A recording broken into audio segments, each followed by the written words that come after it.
Hi everyone, welcome back to TalkEZ English. My name is Mizu and I'm really happy you're here today. This is the place where we learn simple, practical English. English you can actually use in real life, not just English from textbooks. Hi everyone, I'm Lucas. No matter where you're watching from around the world, welcome back to Talk Easy English. We're really glad you're here with us, learning English in a relaxed, comfortable, and happy way. So, Lucas, how are you today? How was your week? Were you busy with work or study? I'm doing pretty well, thanks, Mizu. This week was a little busy, but overall it was okay. Today, I'm just trying to slow down and enjoy the day. How about you? Any plans recently or coming up? I'm doing good too. Yesterday was very relaxing, and tomorrow I'm planning to spend some quiet time at home. That sounds really nice. And speaking of plans, ideas, and things that may or may not happen, there's one small English word that often confuses learners.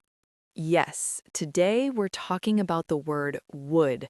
Many learners understand would when they hear it, but they don't feel confident using it when they speak.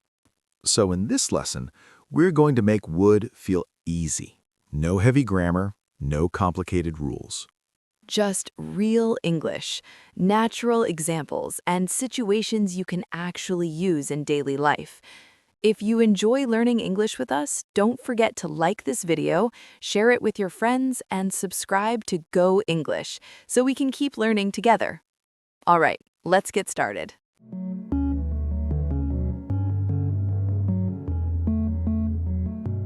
Before we talk about rules or sentence structures, let's slow down for a moment and feel the word would, because English is not only about grammar, it's about feeling comfortable when you speak. Exactly. A lot of learners ask, what is the rule for would? But a better question is, how does would feel when people use it? When people use would, the feeling is usually softer. It sounds more polite, more gentle, less strong. And very often, it also sounds less certain, not 100% sure. It feels like you're leaving a little space in the sentence. Sometimes that space is a condition, sometimes it's imagination, and sometimes it's simply being kind and polite. Let's compare two very simple sentences. Listen carefully to the feeling. I will help you. That sounds clear and direct. You've already decided. It feels strong and certain. Now listen to this one. I would help you. That feels different, right? It's softer. It feels like there might be a reason, a condition, or something else in your mind. It can mean, I want to help you, but maybe I can't right now.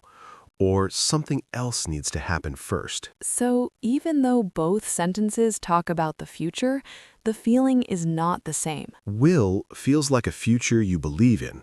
Would feels like a future you imagine. And sometimes, would also helps us look back at the past, at how we thought or felt before. So don't worry about rules yet. Just remember this feeling. Would is polite, soft, not fully certain, and often lives in your imagination. Now let's talk about one of the most common ways people use would in real life.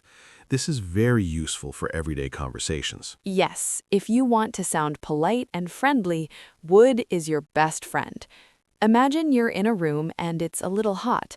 You could say, "Can you open the window?" That's okay, it's not wrong. But listen to this.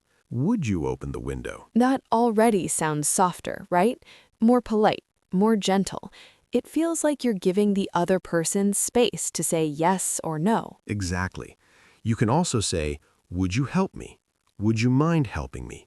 These are very natural sentences. You'll hear them all the time. Now let's talk about offers, when you want to give something or do something for someone. For example, when a friend comes to your house, you don't usually say, do you want coffee?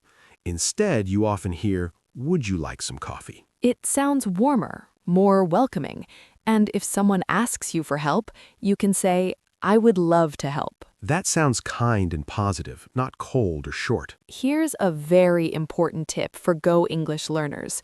Would like is very close to want, but it's much more polite.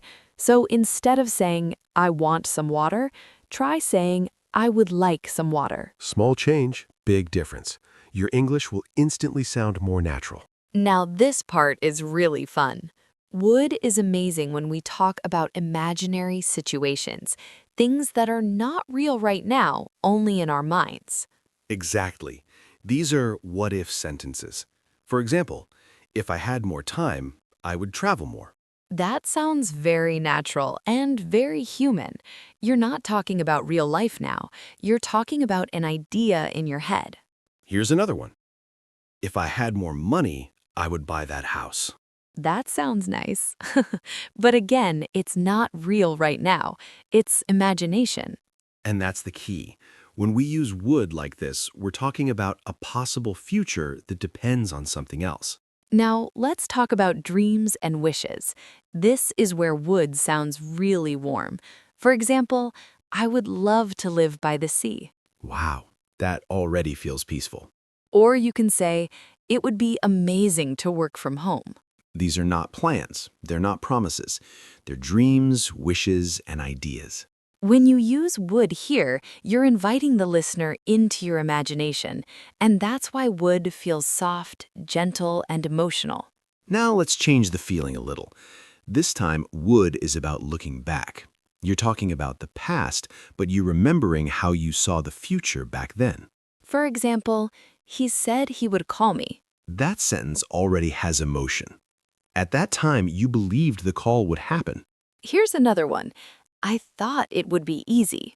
That feels very real, because in the past, you truly believed it, but now you know the truth. And sometimes there's even surprise. I didn't know it would be so hard. That's powerful. You imagined one future, and reality showed you something different. One of my favorite uses of would is for telling stories about the past. Yes, especially childhood memories. For example, when I was a child, I would play outside every day. That sentence carries emotion, memories, feelings.